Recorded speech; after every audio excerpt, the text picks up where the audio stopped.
жер атын билбейм бул жерде. Березканын жаны болуп калат да. Келдик.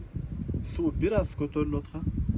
Музап калса керек деп өчүрүп койсом бир маалда радиаторум жарылып кетти. Эке карагыла. Ну, мындай да туугандар.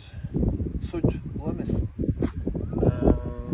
Алланын каалоосу, Алла каалабаса бир чаң бир жерден көтөрүлүп экинчи жерге түшпөйт. Азыр мына болгон окуялар баардыгынчы Алладан болду десек, эгерде анда баардыгыбызга жашоо жеңил болот. Эгерде тигини кылбаган айынан тигиндей болбой калды деп ушинтип сүйлөп баштасак, бир гана өзүбүзгө гана кыйын болот. Мынакей азыр эс алганы келгенбиз, эс алуу болуп атат, тамактарыбызды бышырып, балдар ойноп атат, параллельно ошого болуп атабыз. Ошондо 2 күндүк жашоодо өзүңөр стресске салып, жемелеп, кыйналып жашабай, жашоодон кайрат алып, Алла каалагандай болду деп жеңил жашагыла. Ошондо гана бул жалган жашоодо достойно жашайт буюрса. Баардыгыңарды мындай любой нерсе болгондо Алладан болду деп чечим чыгарып, ошенткенде чыныгы жашоо келет.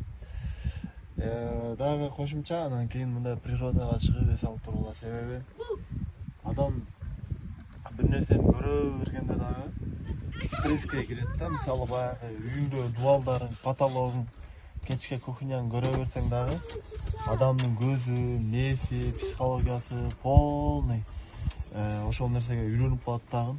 Биз биринчи эмнеге келгенде көздөрүбүз баягындай болуп атканда жакшы көрбөй, жашыл нерселерге көз көнгөн эмес да.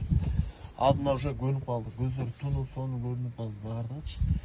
Ошондой экен да, ошонго бир аз мени эс алдырып дегендей. Балдарды ойнотуп, балдар ойноп жүрөт мынакей.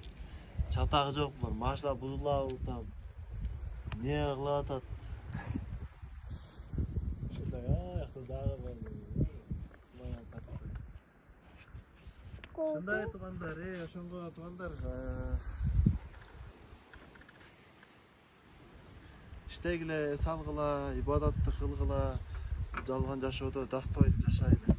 Баардыгыңарды баягы здоровый образ жизньге чакырам. Темир, техника, мына баары табылат. Конечно. Баягы машинасы бузулганда бир жума өзүнө келе албай стресс болуп жүргөндөргө жаратат.